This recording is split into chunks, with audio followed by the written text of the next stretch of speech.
Welcome to Tell the Damn Story, the show that explores the many ways to navigate the successes and failures that aspiring and struggling writers face to make your journey that much easier. Hey, Alex Simmons, how are ya?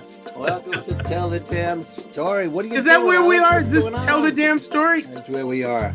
We used to be in the gutter, but now we're in Tell the Damn Story. We have a great guest this afternoon, evening, morning, wherever the heck it is that you are when you're listening to the show. It's coming straight to you from Los Angeles. Yes. Mr. Brandon Easton. Brandon, say hi, say hello, say over, mercy or whatever you want to say. Hey, hello, everybody. It's a pleasure being here. I'm very much looking forward to this conversation. We're honored to have you, Brandon. All right. All right, Alex, can you tell us a little background and get the party started here? Oh, certainly. So that's Brandon. There we go, and we're done. Yeah. Brandon, actually, I'm going to just do a very light intro because I really want folks to be able to hear a lot of this from Brandon's own lips. But Brandon actually is if I remember right, New York, you're an East Coast kid. You started out in Baltimore, was it? Born and raised, Baltimore, yes. Right? So he started out as a young child, he started out in Baltimore, went through, and we're going to be more specific in a moment, went through several colleges and all of that. And by the way, not too far from where I live now, you were a Lehman person too. So, yes, he's got some MAs and MFAs and all that kind of good stuff, and slowly made his way into becoming quite an accomplished writer of comics, of novels, of animation. Number of the popular cartoon animated shows that we will be talking about and that many of you will recognize.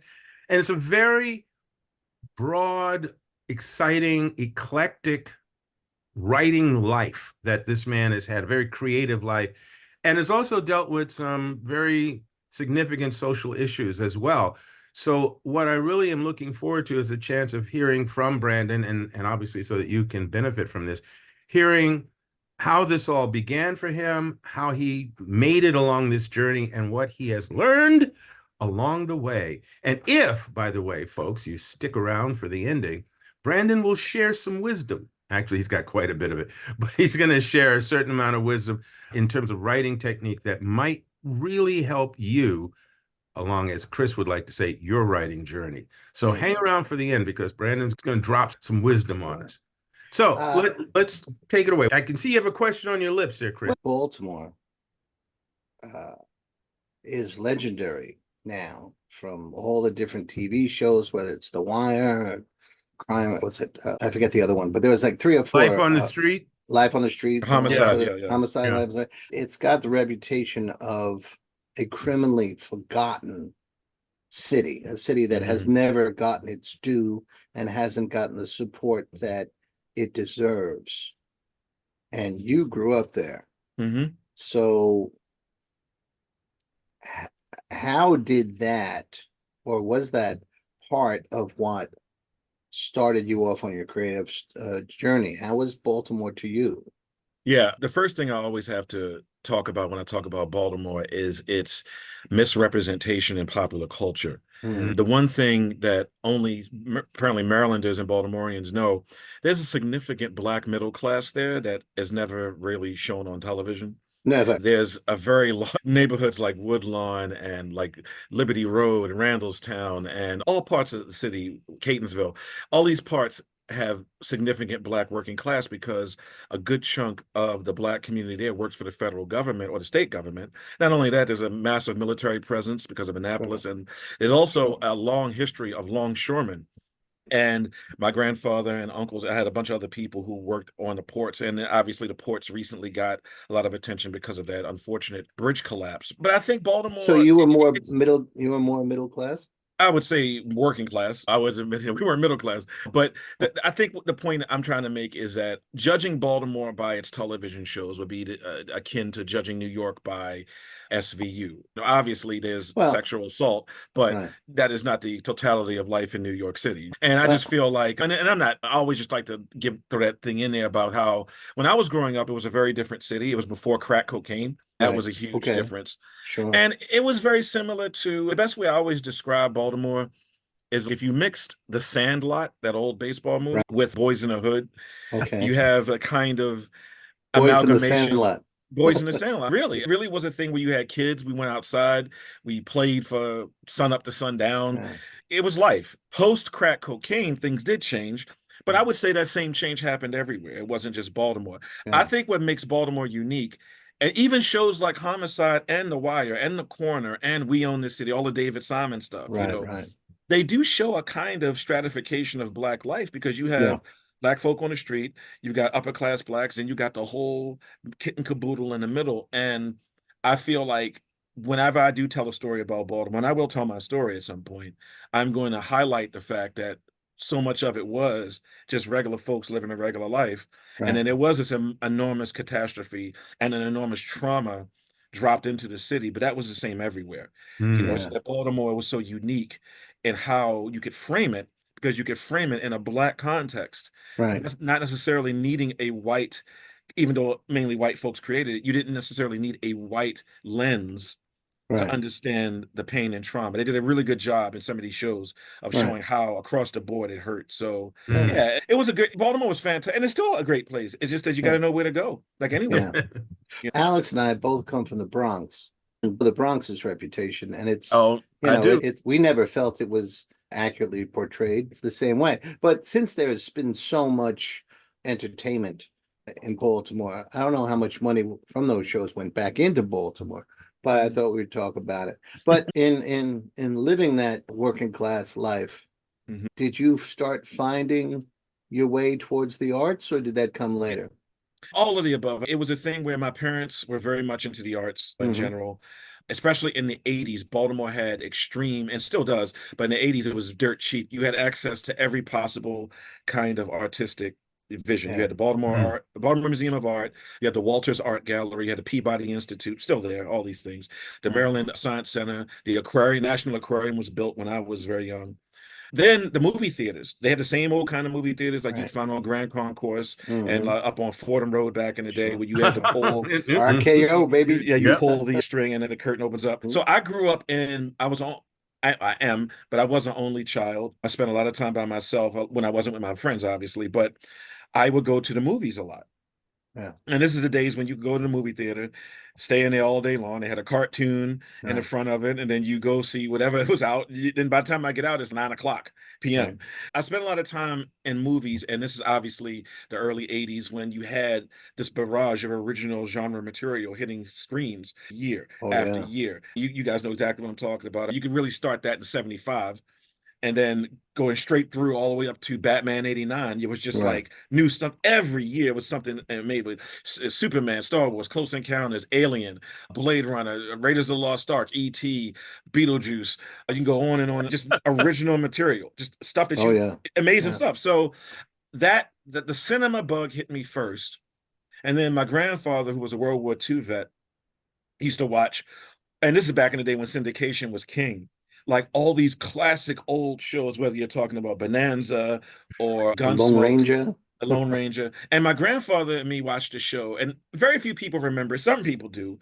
And it was a World War II North African desert show called The Rat Patrol. Of course, it's Prince Yeah. Rat George. Patrol. Yeah, Sure. Prince but George, yeah.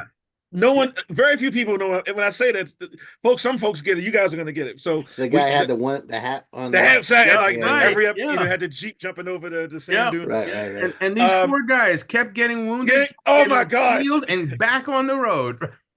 So I grew up with a love of Westerns, of World War II style, like The Dirty Dozen and Where Angels Dare. Like I Mhm. grew up with that kind of, and the Good, the Bad, and the Ugly, the Wild Sure. Bunch. I Sure. grew up with a lot, and then obviously Star Trek, and then Star Wars, obviously.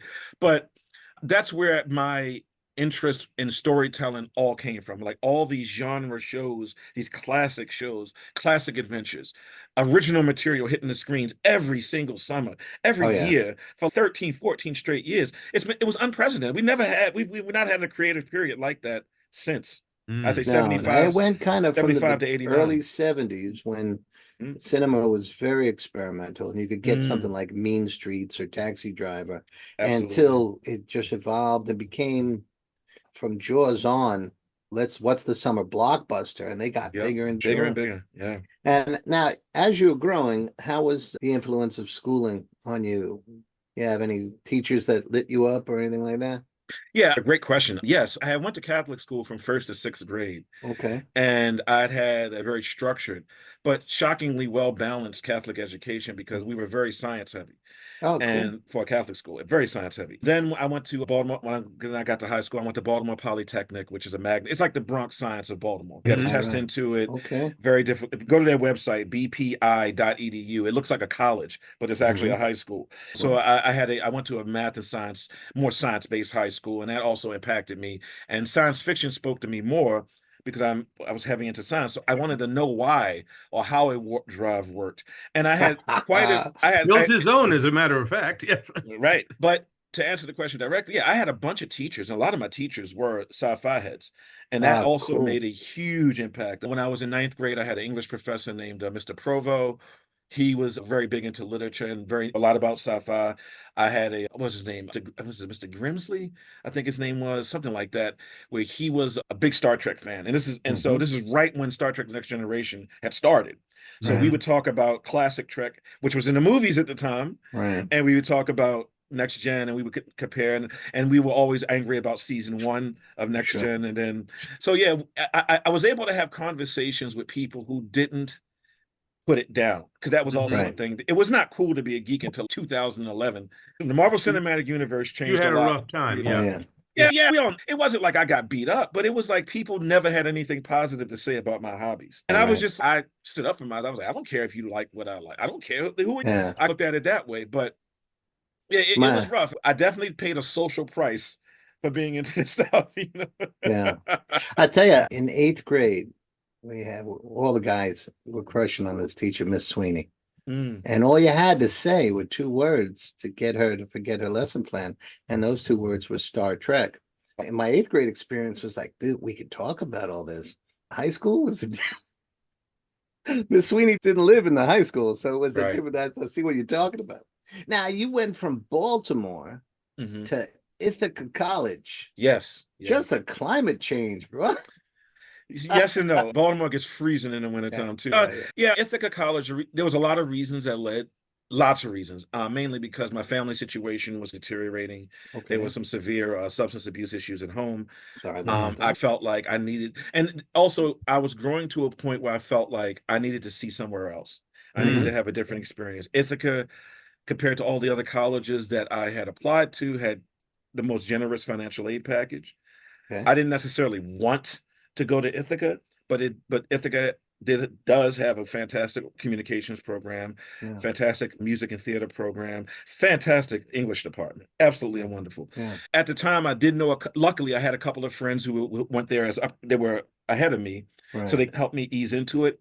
Ithaca was not the most pleasant experience for me as a human being, but it was a really good experience for me intellectually, if that makes sense. Like I Yeah. didn't, You say yeah. in your background there was someone or some part of the programming really made a huge impact on you. Yeah, there was the sociology department. I had met, there were several professors. There was Professor Fred Wilcox, who was he's a Vietnam era writer who fought for nuclear disarmament Mm-hmm. with the Berrigans, who were the Catholic Right. anti-nuclear protesters. There was a woman named Marion McCurdy, Professor McCurdy, and there was a Dr. Elaine Leader, who was in the sociology department, and a few other folks.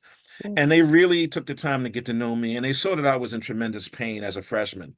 And a lot of times people don't even pay attention, Mhm. Right. you know, Right. but they saw that there was something not right. I was going through a lot because I was so far away from home. I didn't have any money. I was broker than broke. I didn't realize how poor I was until I went to Ithaca College. Wow. Because if I have a moment, I will never forget the night that happened. I was sitting in the TV lounge in my dorm, and there were three students, and they were white, but they weren't bad people. There's three white students, but they were very wealthy. And the conversation they were having was about their displeasure in the car gifts they were given as opposed to the car gift that they wanted. Wow. And to them, it was like us saying, I wanted a Storm Shadow, not a Cobra Commander toy. But they were like, I wanted this car. And in that moment, I was like, this is not even a conversation that's within the Yeah. spectrum of my existence. Like I could not have Yeah. that conversation. I Mhm. didn't realize how poor I was until that moment.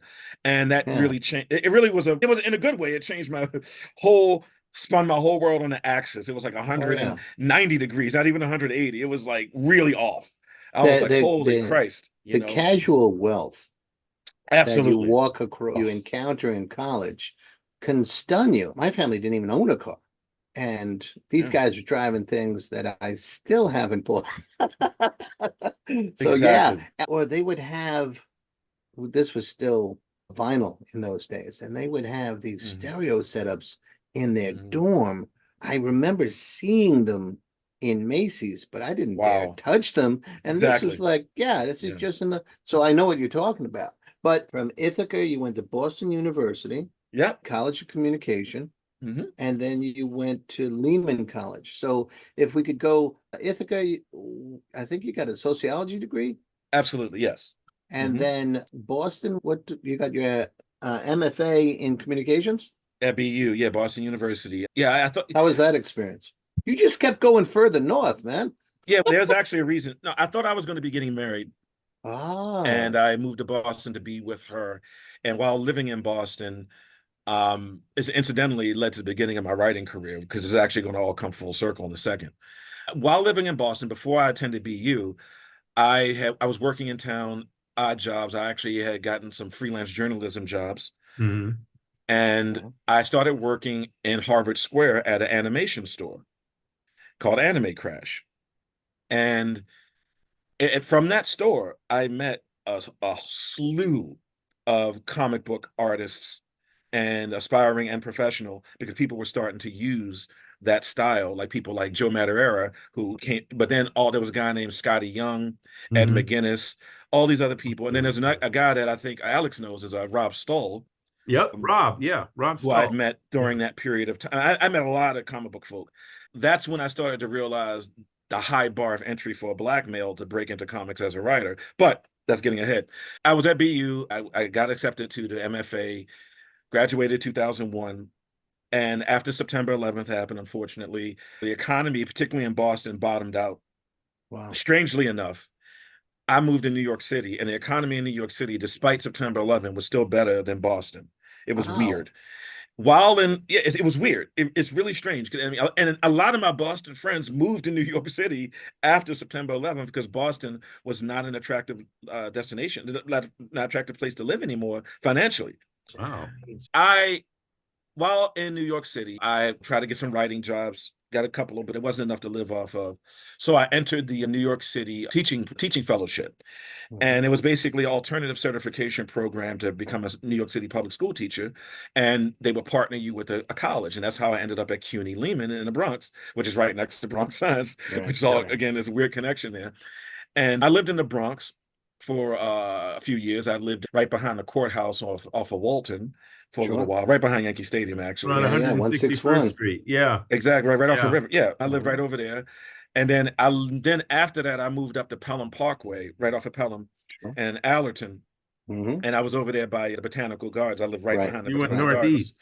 Yeah, Yeah. Yeah. exactly, exactly. So I did spend some time in the Bronx, and you were Yeah. correct. I had a great time in the Bronx. I didn't like Webster and Fordham because that Right. was like a hellhole.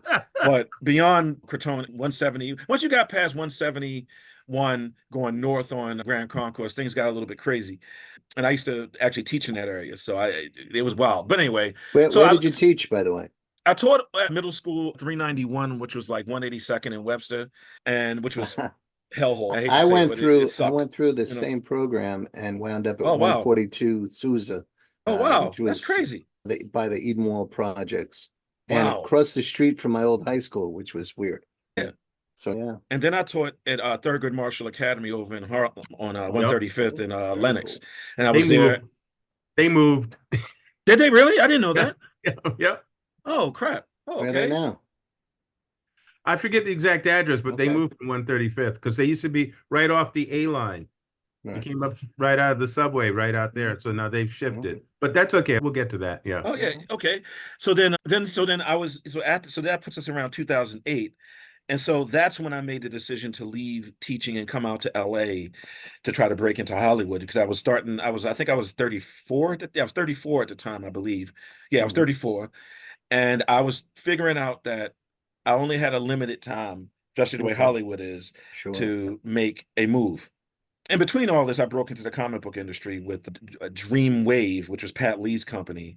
And I worked on a book called Arcanium with a guy named LaShawn Thomas, who would go on to do a lot in animation and graphic novels. But again, comics weren't really paying much, and I was still having a lot of struggle breaking in. I Can I, found that, yeah, go ahead. I just want to ask one question, then we'll go back Mhm. to that. You decided to move to LA Yes. to try and break in.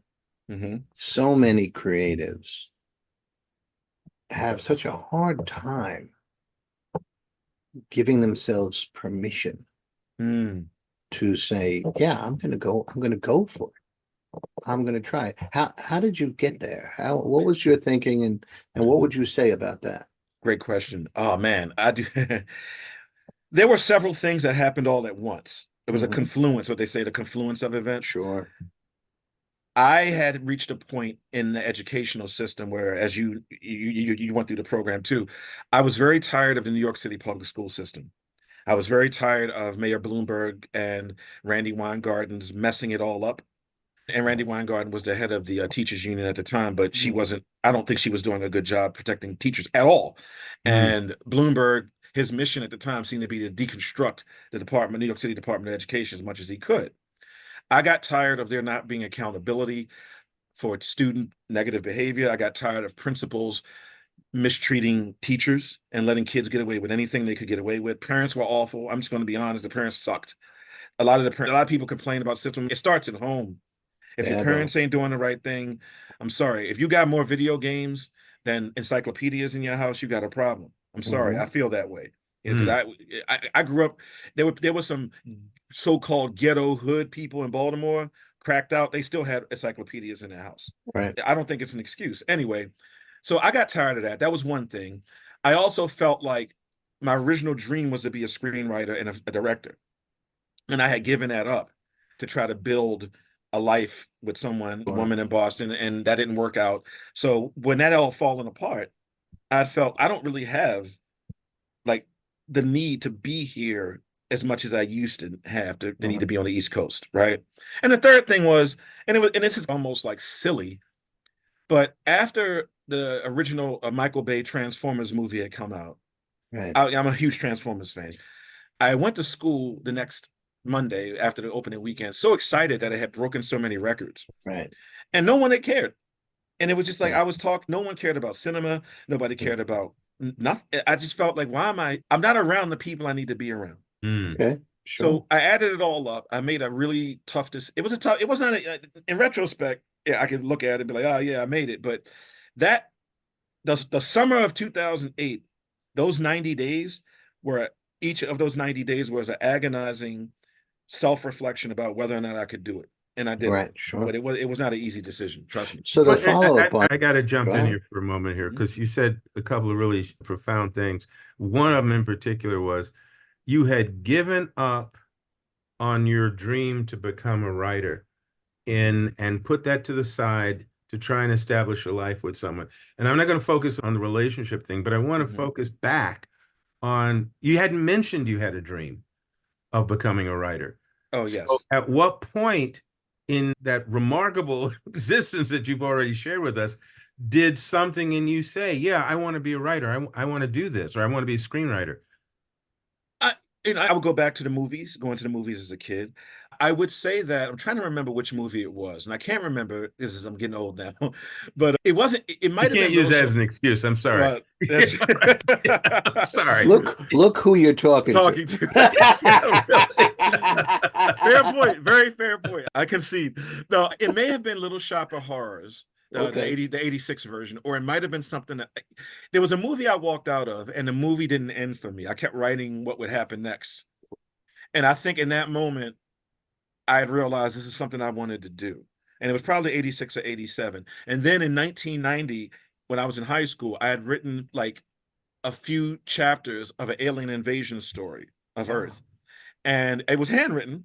And I was a sophomore, and one of my buddies who was in a junior class had taken my book and showed it to some of his colleagues, classmates, or whatever. And the thing was, he was that clique was the AP clique. I mean, they were like, this is a magnet school, and these were like the highest. This is like head of the Right. class, like the TV show. These were the smartest of the smart, and he shared it with them. And these upperclassmen read my story, and and then like weeks later, they were like, "Dude, that was awesome, man!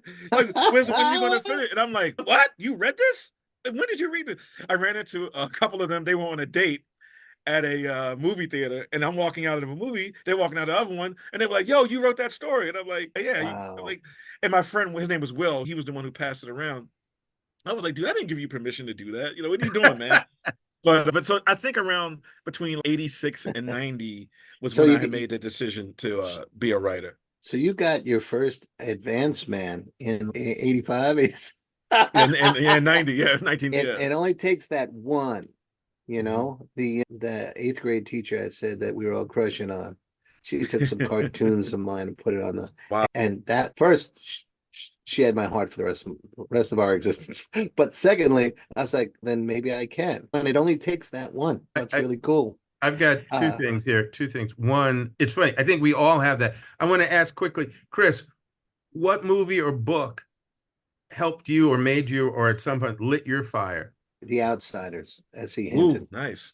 Yeah, I finished reading that book and I ran out to Tony's candy store and I bought a notebook and a pen and I came back and started writing my first novel, which was a chapter by chapter ripoff of The Outsiders. How And it old were was you? just seventh grade, maybe eighth grade, something like that. But it was just the whole idea of trying to figure out how to do that. It was the whole notebook was filled up, and we never did anything with it. But it was just like the exercise of writing, and I wrote a lot of crappy stuff for a long time. Hey, here, mine was reading Something Wicked This Way Comes. There you Ooh, go. wow, Bradbury. Yeah, I started reading that and I went, I want to be able to do this. I want to be able to write like this. That was my wake up. And then the other thing that you were saying is having your passion being acknowledged by others. For me, it was also high school. I had an English lit teacher who had given us an assignment to write poetry because she was a poet herself. And she'd given us a prompt of the bridge. So whatever we wanted to do with that Mm. prompt, right? And we had to read it out loud in class over the course of a week or so. And I was the last one chosen because she and I butted heads a lot. And so the last day, I go to read mine. She goes, we can run out of time. I said, no, if I don't read mine, I don't get marked as having done the assignment. So I got to at least read some of it. And I started reading it. And instead of doing poetry, I did this supernatural story about these two guys Wow. who had been soldiers during the war. And when the war ended, one went back to the state, the other stayed in Europe, and something horrible and supernatural had happened to him. And he called for his friend to come back. By the time his friend came back, he had disappeared. Wow. And so I got like I don't know, maybe 4 pages into it. And she said, okay, we got to continue with the lesson. And the class went, oh no, let him finish. Let him That's finish. awesome. And Wow, that's she awesome. eventually had to acquiesce and I had to finish reading it. And I went, what? Whoa, okay. Oh, yeah, And so those that was moments. that moment. So I just wanted to bring that out because not everyone has that. A lot of us do. And Right. ignore that moment, Mhm. ignore that Mhm. acknowledgement of either ourselves going, yeah, this is what I want, this is what I'm about, or actually having it from the external and having people suddenly recognize, yes, what you do, it moves us in some way. Yeah. So I just wanted to make that point that these things do happen. And maybe folks out there, you should pay Yeah. attention to it a bit more. If I can segue from there, Oh, Seg, go ahead. you were just about you're over in LA and you're starting to get jobs, and it was in the 2010s, 2012. So I want to, and I had mentioned this before the show. One of the things you encountered was something you eventually wrote about, and I think made a documentary about Mhm. in 2012. 2012 or 2014? Understanding, 13. Yeah, yeah, 13, yeah. understanding ethno crunching, how Mm. racism works in the comic industry was I found it a fascinating article, and I was hoping you could discuss that a little bit, Yeah, your sure, sure. experience and what were you finding, and then Mhm. I'd like to follow up with that was around 2012. Do you have a take on it for 2024? So Sure, let's see absolutely. what initially what your thoughts were. Okay, so first, the article and the documentary are two different things. The Yeah, documentary is called Brave New Souls, and it was right, all about Black science fiction writers right. of the 21st century, blah blah. Okay, I got you. And I produced that as a kind of antidote to what I'd experienced. Okay, there you go. I And knew there was a so connection somehow. Yeah, yeah, so ethno crunching was an article originally done, I think, by Bleeding Cool, yeah. where they sat down and they analyzed how many people of color were actually writing comics at any given time. And I think it was a sequel to them. It was Gender Crunching, where they were trying to figure out how many women were working. And I had written a response to the original article, and Mhm. Rich Johnson from Mm. Bleeding Cool had seen my comment and said, "Hey, would you like to expand on that?" And I did. So basically, this is why I had come up, my reaction was so strong, visceral. So over the years, between 1998 up until literally, I would say most of my career, I had noticed that if you were Black and male specifically, I can't speak about anybody else because it's not fair for me to do that. Right. But noticed that if you were Black and male and you were trying to break into comic book writing and you were not a movie writer or an athlete or an entertainer, or if you did not have some kind of high quality, like Blackjack, high quality independent book, people in general would not give you the same chances as they would give a white guy with absolutely no credits at all. I've seen white dudes get with no credits get handed major franchises at Marvel and DC repeatedly, repeatedly. Not just once or twice. I'm not going to say their names, but repeatedly. I got to go And call Marvel. I'll be right back. No. yeah. And what wound up happening was I had had a couple of really bad experiences meeting with editors at various companies early Mhm. on. I'd had some really bad experiences with talent, people who were working at Marvel. And it wasn't all white folk, it was Black folk too. There were Mhm. some Black artists, particularly illustrators, who were very dismissive, very cruel, who now some of them are like, "Oh, I'm Black," but I'm like, "I remember when you did not want to associate with Black folk." So there was like a bunch of different experiences that really pissed me, quite frankly, pissed me off. And I'm not a person who like sits on top of their feelings. I'm going to let you know, you know, sometimes you got to stand your ground and let people know what you believe. After I'd had a couple of really bad experiences with editors, direct experience with major editors at major companies, I was like, some of these editors would get on social media at the time, like MySpace or whatever, and be like, "We can't find any Black writers. We tried, we can't find any. We would love to hire Black writers." This is a complete We've been BS. looking everywhere. We've been looking everywhere on this like Because tiny we've been little. looking in the men's room just down the hall. I'm telling you, Oh, it's terrible. yeah, we can't find anybody. I wrote that as a response to what people were like, how could it be like 2%? How could it Mhm. be? It was like 1.8% actually Right, right. at the time of the article. And I was like, what do you mean why? This is why they hire their friend. They know who is out there. There were Black writers. It was Alex. There was Dwayne McDuffie. There was Christopher Priest. There was a few other brothers out there. There was Brandon Thomas. It was me. Other folks out there. But they wouldn't hire. They wouldn't hire us for nothing in this world. Like you couldn't get a job. You just couldn't, right? So of course the fanboy reaction was extremely negative. They were saying that I was making it up and I wasn't talented and I should go do something, stop crying, blah blah blah blah blah. I expected it, but the reality was there wasn't a single thing in that article that was a lie. There wasn't one thing that was conjecture. It was all lived experience backed with the actual 1.8%. That's the result. It wasn't that the 1.8% was accident. It was by design. They didn't want to hire people of color. They didn't want to hire Black men for whatever reason, whatever their prejudices are, because, and I have my theories about why. But anyway, I want to hear that theory, but I'm no, not no, going to push. no, I'll tell you, no, I've had a similar experience in Hollywood, in LA. The people who end up becoming gatekeepers, the people who become editors, the people who become showrunners, blah, blah, blah, a lot of them in their youth were probably harassed or picked on, or in their mind, berated by Black men. Like in their mind, the bully is always the Black dude. Hmm. And I've had a lot of people tell me that a lot of these dudes, when they were young, the face of their enemy was a Black male, whether it be a jock, a popular kid, whatever the hell it is, blah, blah, blah. I've had people actually say this to me after Oh, digging in, right? There's a level of that's even more sad, and that Hmm. is that certain people, and I've encountered these, were raised not exposed to any people of color, and Hmm. families or environments or communities that saw the others as possibly a threat. So it's not even that you were personally harassed by a Black In your person mind. or Asian. It was that they're different and they're this, whatever, fill in the blank. And so I can't and I won't. And it's sometimes even subliminal. And it's really insidious in a lot of ways. Mhm. And yeah, I hear you. I hear you. Yeah, and you're absolutely correct. It's the other, it's the characteristic dark other. And then there's the other side of, well, I I actually did a experiment, a social experiment with my students over the years, and I did a chart. And I'm not going to, it's a very long but experiment, but the shortest possible version of it was that I would say, what is the first word that comes to your mind about this group, about that group? And I broke it down into black men, women, Asian men, women, blah, blah, blah, whites, blah, blah, blah. And with black men, the first 8 to 9 phrases were all negative.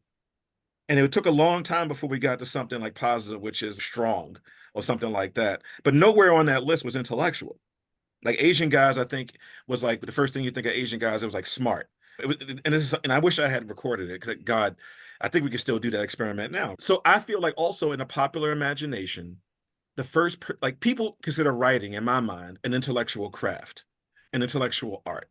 People do not, in general, not everybody, but in general, do not think of black men as intellectual. People don't. So who are you going to go to? Nice Jewish kid that you know wrote science fiction in high school, blah, blah, blah, and you're going to give them X-Men? Are you going to give them Squadron Supreme? Or are you going to give them Justice League? Or is it going to be Jamal, whatever, who might have beat you up in high school? I'm being crazy here, but I'm just saying that, like, to me, there's been a conscious decision not to give certain opportunities unless you were like, and God bless his brother. I love Reginald Hudlin. I'm nothing against Reginald Hudlin at all, but he is also a world famous film director and producer. He produced the Oscars one year, right? Guys like that, even Dwayne McDuffie, he Oh, had got to a, God bless him, one of the greatest, right? But he had to go through it. He was better than most of the folks who were given massive franchises to write. There's an element of prejudice in it, and I got really tired of it. I got tired of it. And what I really hate is the denial. Like the evidence is clear in your. It's like George Floyd. Oh, he didn't get murdered, dude. You saw the video. What are you talking about? There are people who will still say that what happened didn't actually happen, despite seeing it was like Brave New World type stuff. I'm like, you see what happened? Like, we get a lot of that.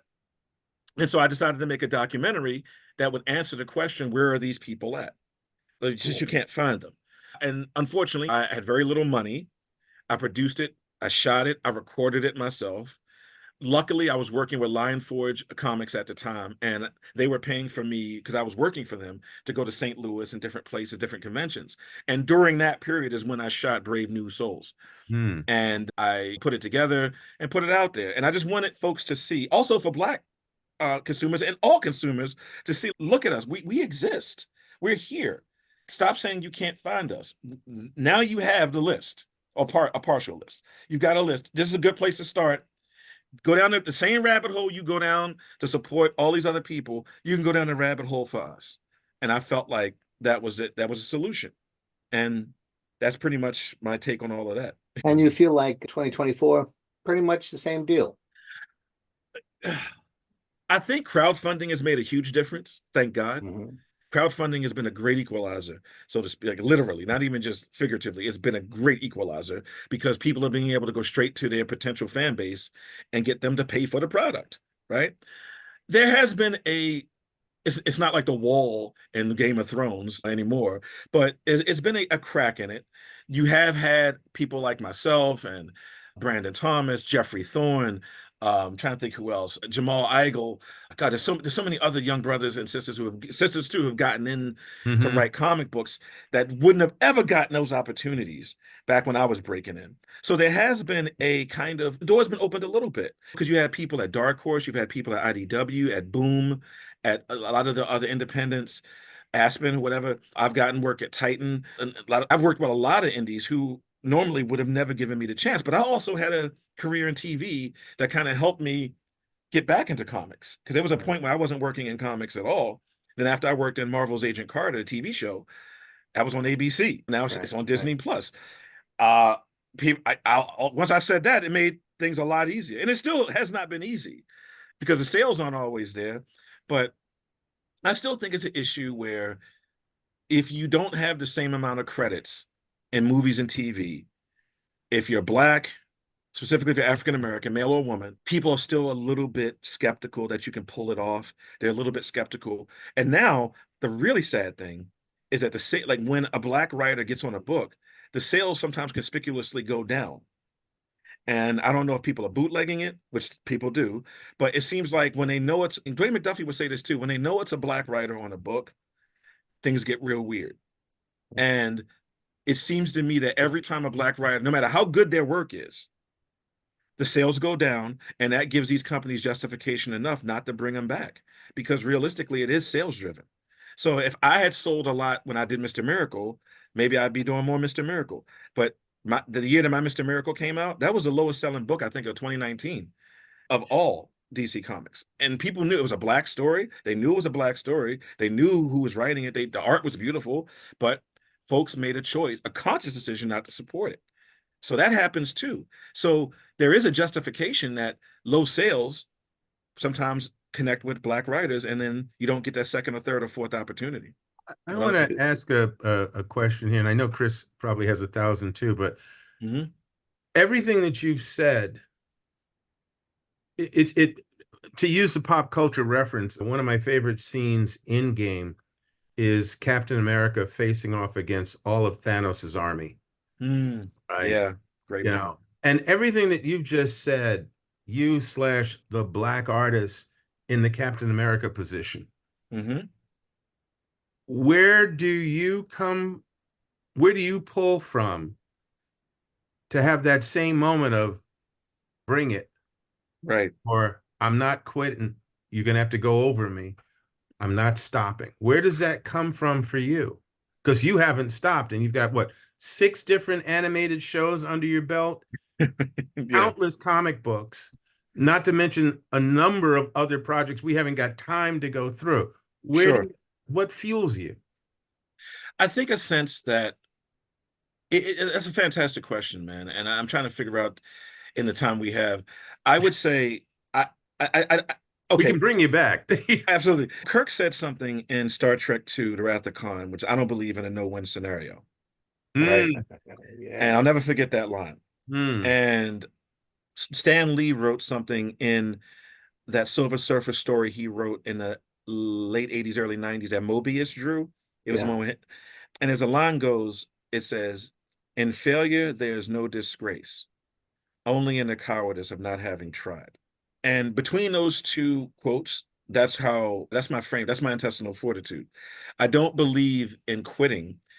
And when you make as many sacrifices, and I can't speak for anyone else, but the sacrifices I've made to have a writing career, the things I've lost, the things I've had to give up, I'm not letting bigotry or fear or stupidity stand in my way. One of my colleagues, Jeffrey Thorne, would say it best, is that eventually you level the playing field by being good. When you become undeniable, as Dwayne McDuffie used to say, you have to become undeniable. Because they try to pretend you don't exist. But you got to be that mosquito. You keep buzzing around. All right, what do you want? And then eventually they're like, oh, wow, you actually have something to say. I'll give you an example of that from my life. There was a Transformers show I wrote on Netflix called, I was one of the writers, called Transformers War for Cybertron Siege. It was on Netflix a couple of years back, and still up, but it premiered a couple of years ago. And the guy who hired me is a guy named F.J. DeSanto, a showrunner, amazing writer, also from the Bronx, I believe. And he took a chance on me. He didn't have to take that chance, but he did. And every time I feel someone is taking a chance on me, I've tried to knock it out of the park as hard as possible. It happened with the show I just finished, Iyanu, which is going to be on is a Nigerian action adventure fairy tale, fantasy tale, I should say, with an all Nigerian voice cast. It'll be on Max and Cartoon Network, hopefully in early 2025. I thought it was this year, but things got shifted as they do. It was my first time being a showrunner. No one had to give me that opportunity. They gave me the opportunity. I did the best I could to knock it out the park. And I just feel that this is one thing I will say, and this is a gem, one of the gems at the end. The benefit of the doubt is the greatest commodity a creator can get. It's worth more than platinum, it's worth more than titanium, it's worth more than gold. Because the benefit of the doubt suggests that you deserve to be there. What I think Black people, and I will make this statement, I don't think Black people get the benefit of the doubt in a lot of situations, whether it be walking down the street, whether it be applying for a loan, a small business loan, or getting hired to helm a major franchise or even just getting in on like a small book. You have to go through hell and high water to get chances that a lot of people are born into or just walk into by virtue of who they know or the color of their skin. And I'm not faulting, because I know plenty of white writers who struggle. I know plenty of white writers, Asian writers, Middle Eastern writers, Native. I know a lot of people in the LGBTQ plus community who are going through it. Because I still think class is the real problem in the US, not necessarily race, but class is used to undermine race, and race is used to undermine class. And that's how people start fighting each other, right? So I'm not saying that it's all woe is me for Black folk. I just know that there are structures that have been historic that are still in place. We're dealing with the aftershock and the after, it's like an earthquake. You have the aftershocks. We're dealing with the aftershocks of a partial dismantling of white supremacy that started in 1965 with the Civil Rights Acts, both of them being passed, right? 64 and 65, right? Mhm. That was a seismic boom for the absolute hard right-wing white supremacist nationalist lunatics who have a lot of power because they have money. We are still dealing with the aftershocks of that. And a part of that aftershock is the unwillingness to give Black people the benefit of the doubt. And to me, as a writer, if you can find a circle of people who will sing your praises when you're not in the room, when it doesn't, because the thing is this, there's competition. There's a lot of pettiness. Anybody who's worked in this business tell you about the pettiness, the weirdness. And a lot of that is because some people will see you as competition when you're really not competition. We're all working in the same general world. You're not competition. This is not Highlander. There can be only one. There's plenty of Charlotte Fullerton, who's, you may know Charlotte. She's Dwayne's widow, but she was his wife. But before that, she had still has a massive career as a writer. Mhm. Charlotte once told me something, and I found this to be probably one of the most simple things, but also one of the most profound things that I've ever heard from any writer in the history of my life. And she said, Brandon, there's always jobs. There are always jobs. This is the reality. It depends on who gets them. Even when you hear no one's hiring, people are hiring. People refer jobs to their friends, and it makes a false scarcity. There are always people looking for writers, always. But the problem is, and Charlotte, to quote Charlotte, you're not plugged into the right network. Mm. Because certain people, when that job's available, like a lot of times people will be like, wow, that job just went online. Or they just announced that show. How do they have a writer's room already? Because people got on the phone and called their buddies, or the people at their temple, or the people at their kids' daycare, or the people in their fraternity or sorority, or from their Ivy League. They call their friends first. They fill up the slots first with their buddies, and then there Leave might be one or one two slot open. left, and then that's where the false scarcity comes, where everyone's fighting for those 1 or 2 seats. There were actually 8 seats available, but it was not open fairly to the people who deserved a fair shot. And that's where I think when people say how hard it is, it's not that it's necessary. It is hard, but there are technically a lot of jobs. Not everyone's going to get employed, but a lot more people could be employed outside of the same small concentric circles of the same cliques over and over again. It ain't that there ain't jobs. There are jobs. We're just not plugged into those networks. And that's something I want a lot of people to understand. And still choose to try. You have to. There you Because go. Yeah. when you get that moment and you do slide into that false scarcity slot, you got to do the best you can. Yeah, Do the best you can. You got to bring it. Yeah. Yeah, for real. 2 quick things in mind. One, Sure. just full disclosure, Alex Simmons gave me the benefit of the doubt. Absolutely. There you go. He made me work 10 years for it. But what I'd like to ask you, on the benefit of the people who are watching, who Sure. are saying, how do I do that? Mm. What can you tell our audience if they're sitting out there asking, how do I become undeniable? Oh, this is something that I learned early on, is research. And it sounds like a very unsexy answer, but I did a crap ton of research before even trying to break into the business. When I was living in Boston, I went down to the Boston Central Public Library and I checked out a book about comic book writing. It was the only book I'd ever seen in my entire life. It was a little blue hardcover book, and it was the first time I ever saw a comic book script ever in my entire life. And that was 1998. I remember the day I went. Now, nowadays, you can get online, and that's not only comic book scripts. They got comic book script databases online. Oh, yeah. They have free classes that you could listen to or watch on YouTube about how to be a filmmaker. Like Mhm. you don't have to go to film school anymore. Right.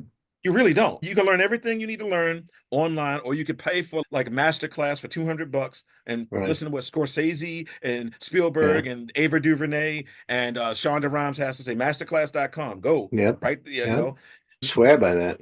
I feel that the only thing stopping anybody from being undeniable in the 21st century is themselves. You can shoot films on your camera now, and people do. On your phone. Yeah. Yeah. Hey, I'm sorry, on your phone, excuse me, because I knew what you I meant. feel that TikTok, Instagram, YouTube, and there's a million other ones, Vimeo, these are all repositories Mhm. for content. You don't have no one has an excuse anymore not to have something created. And I do panels at every convention I can, and I see some of the same people year after year, and I'm like, you've been to this panel. I'm not saying anything new. Why haven't you done anything? And people get in their own way. Oh So I yeah. would say learn how not to. Oh, this is what I really say. Do not allow your friends, family, I don't care if it's your spouse, your grandparents, don't let your clergy, don't let your local government, do not let anybody stand in the way of your dreams. Mm. Period. I've Wow. watched way too many people listen to their idiotic friends and family members. I've looked at people who may not have been idiotic. They think they're being well-meaning, but they discourage people from taking a risk. It's all about risk. Like what Kirk say, risk is our business. If you're not willing to take a shot, you got to do that Kobayashi Maru. How do you handle death? There you You go. know, how do you handle rejection? That is the thing I would say, people. I can give you all the technical and craft advice in the world, and if people want that, I'll give it. But But you without have, this, they don't get to that. yeah, you've got to have an infrastructure of self-belief that does not dip into narcissism or ego. And that's where That's a it's a trick. Yeah. fine line. That is a fine goddamn line. Hmm. Excuse my line. That's a fine line Yeah. because you do need to be slightly egotistical, a little bit, but you don't need to be a narcissist. Right. You do not need to be authoritarian. You definitely don't need to be fascist to have a career. You just have to have enough strength of will, strength of character. You have to have the political will to stand up and not back down and keep moving forward. Just keep You, moving. Just have the you, will. you quoted Kirk and another notable in terms of your inspiration, and both of them Stanley, yeah. resonated with my mother, who Mm, used to say to me, they can knock us down, but if we get up again, we can keep going. And that's all she ever wanted me to do is keep getting up. Yeah. exactly. Yeah. After a while, it doesn't even hurt as much when you get knocked down because you're getting up. You also Exactly. have to watch out for the well-meaning relatives and friends who would say, "Hey, you know what you do? Get the job, so like a civil service job, so you always have Hmm. income. And then in your spare time, go, yeah, look, that doesn't really work." That really delays the inevitable. What delays your dream until your dream can die if you delay it too much. Yeah, I think hungry and desperate sometimes works better, safe and You secure, got bro. that. Good God. That's very true. Very Yeah. true. Good Lord, that's true. We only have a couple of more minutes left, and you've already dropped some truth and some Pearls. We get pearls pearls of all wisdom. Yeah, episode. yeah. But I'm just curious, is there anything? Let me start this way. Chris, do you have one more question for Brandon? I think I hit all the ones that I wanted to do. I do think we owe you a bit of an apology. Hmm. I think somewhere along the line we should have read just all of your credits because, ladies and gentlemen, this gentleman here has done so much work, such great stuff that you love, you out there, you love. I know personally, the one that I said, holy crap, about was Agent Carter, but there's Transformers, there's Thundercats, there's so much that you have done. So when this gentleman talks to you about these things, he's lived there and he has fed your appetite for this kind of storytelling. So Well, rewind and watch us again I and will hit make that sure that hit that like and subscribe, damn it. right. I will make sure that there is a link to at least your Wikipedia, but because yes, there's a cornucopia of things that you've accomplished. And I knew we weren't going to be able to cover even a third of it in the hour that we had. Yeah, but I'm glad we covered what we did cover because Yeah. there's So so much Brandon, great stuff you here. got to come back at some Yeah. point. I would Space. love to. Oh, I Okay. would love to, man. You know what I would love to try and do, and Alex, you might smack me around the head for this, I'm but going to anyway, but go ahead. Yes. there's a guy we've had on. Oh, I know several you. I know where you're going. All right, he is an enthusiastic supporter of the kind of things you do, and he went from a fun student in my classroom to a slam poet champion to one of the founders of Black Nerd Problems, Omar Holman. And I would love to see you two together because Alex and I could go to lunch and you two would. You know, when those hosts go on vacation and they have people stand in for them, we could leave it to these guys. Yeah, I think Omar would love speaking with you, and I think you would really love his energy. Yeah. He's a fascinating, Anytime. thoughtful. Yeah. Yeah. Okay. Let's see if we can get that done. That would be cool. So then my last question would then be, again, going back to the plethora of things that you've done, do you feel more comfortable or about the same writing for comics or writing for animation or film? Is there a difference that allows you to favor one over the other? Or here's a tough one. Do you feel it's any easier to chase either of those careers? Wow. Yeah. Oh man. Okay. We don't ask the simple question. Brandon, you can say E, all of the above. It's okay. Well, I would say being self-motivated will make any of those easier. And what I mean by that is that if you want to make feature-length movies, then you probably should try to create a movie on your own independently. Same thing with television is different. But I would say as a writer, if you're starting out now, you'll be better served to create your own original material because the studios are no longer really hiring people. As the post-strike, people aren't getting hired. I would say to create your own material.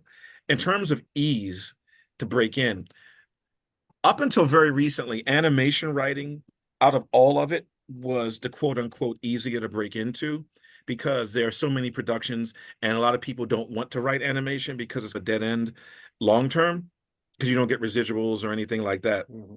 But for me as a writer, I like writing movies because I feel like you write the film, you do a couple of drafts, and then it's gone. And you know that you're no longer responsible for anything that happens to it, but you got paid and you got your name in lights. TV is a little bit different because TV has a lot more politics because with television, you usually have production companies, networks, and studios involved and executives at every level. And this is not negative. It's just that it becomes complicated when you get the more voices, the more people who have notes, the more complicated things can get needlessly. With comic books is a whole different world. I would say that really going indie first is the best way. Create your own material because nobody can tell you what to do. And I'm not just saying this because Alex is here. Blackjack was when I discovered it, I didn't know who wrote it. I just discovered it at a comic book shop in Harvard Square. And I was like, oh my God. And this is really cool. And then when I went to Comic-Con in 99, back when the black panel was in that little tiny room, I was in the audience. And I don't know if you remember it, but that was where the white guy stood up in the back and was like, oh, he's just a black Indiana Jones. And he got up and ran out when you were talking about Blackjack at the Black Panel. I'll never forget that day. I was like, this guy's a moron. Not you, but the guy who ran out. So basically what happened was the Black Panel used to be in a small little room. And it was 1999 at Comic-Con. And I believe Alex was on panel with a couple other people. And he was talking about Blackjack. And some white dude in the back of the room screams out, oh, that's just a black Indiana Jones. And he got up and stormed out. And I'm like, so what's your point? It wasn't, but that was his mindset. Like having and seeing like original material, particularly by different people of all backgrounds. Like there's been a ton of original material that like Warren Ellis wrote or Garth Ennis wrote or Alan Moore wrote or Grant Morrison wrote that really spoke to me on levels that a mainstream comic wouldn't. And the reason I say all this is to say that be who you are authentically. One thing I learned, and this is also a writer tip, the more specific your story is, the more universal it becomes. Yes. Because If you're telling a story about, oh, I'm from here, like The Wire spoke to so many people, despite the fact it was speaking to a very small community that existed. Yet the the themes of desperation, of loss, of hopelessness, and also ultimately the attempt to find joy through all that pain, that resonated with people on every corner of this planet who watched The Wire. Mm-hmm. And it's so specific. So one of my writing tips, don't chase the masses. Tell the story that's about you, that you feel, whatever you felt, whatever that might be, whatever that story is. Don't let nobody tell you it ain't going to sell. Because people told John Singleton when he was in film school that was the worst script they'd ever read. And it was also became the first original screenplay ever nominated by a Black writer in Academy Awards. And so people had literally told him that was the worst script they'd ever read. Yeah. And then what happens with Boys in the Hood? And just and you keep hearing recurrent themes from me about not letting people stand in your way, but be specific. Believe in your story. It doesn't mean your story is perfect, but it's a story only you can tell. Mm-hmm. No one else is going to tell that story like you can. Beautiful. Beautiful. I would say about that guy who said Blackjack is just a black Indiana Jones. Jesus Christ. He hasn't read the material. Because clearly he didn't read the material. Right? But because if you read it, you see there's such a difference. I was just shocked that he came to the Black panel. So he could have the opportunity of walking out. Yeah. We've seen that before. It's funny you mentioned the 1990s. I just quickly think you remember that panel, and I remember that. Now that you brought it up in particular, I remember that. But the thing I remembered more so was the 100th anniversary of Tarzan, because Eric Battle, who's a Black artist. Oh yeah, I know him. And I had done the Tarzan comic strip, right? Wow. So we're on the panel, and someone called out from the audience, "How could you possibly write Tarzan?" And I didn't miss a beat. I said, usually with my computer. Nice. And then you segue into the obvious that no, I'm not going to write it the way Burroughs wrote it. Anybody else might have been of a lighter. Eric and I come at it with blah, blah, blah, and you fill it in. So it's that what you're saying too, and what Chris has said on a number of episodes, is how who we are and what we believe and what we feel is the filter through which our artistry comes through. Mm-hmm. And subsequently, we affect that. The beings that we are affect what we create. And that's a given. And that's something, as you just said, Brandon, don't back off from that.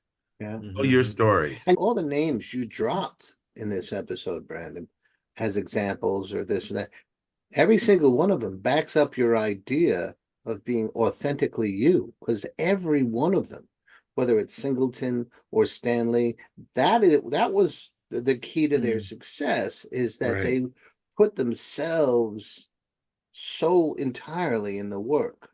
Not autobiography, that's not what we're talking about, but their energy, their view of the world, their passion for the world. The reason The Wire stood out compared to some other similar shows is because there was a real desire to show the different strata and the different phases of Baltimore life, micro, to show the problem with cities globally, really. And that idea of serving the story, I always talk about serving the story. The more purely you serve the story, the more original and, like you said, universal it becomes. So excellent stuff today. Absolutely. Thank you so much, Brandon. I'm sorry. Thanks for having me. Hang long to get you on here. Yes. Yeah, pleasure. I'll come back anytime. I'm always happy to come back. Excellent. Yeah, Then that is a given. It would be cool to see it back again. And maybe, I don't know if you've ever come across any of Omar's stuff, but he's fascinating. Funny. We'll hook you up with a link. Insightful. Okay. Yeah. We'll put a link of some of his stuff in there. And I will link your biography to this too. So get a glass of wine or a nice beverage and sit down when you go to read the list of things this man has done. It's going to take a little while. Chris, thank you. Brandon Easton, I'd like to say one more time, thank you for your time today, and thank you for all this creative energy. It helps a lot of people tell their own damn story. It's an absolute pleasure to be here, and I look forward to speaking with you guys again anytime. You got it. Thank you, sir. So, Chris, All right. pleasure as always. Brandon, Please. thank you so much again. Look forward to Always. it again. You guys take care. And as Chris said, remember to like and subscribe. Please. Take care, everybody. Bye-bye. Take care. Thanks again.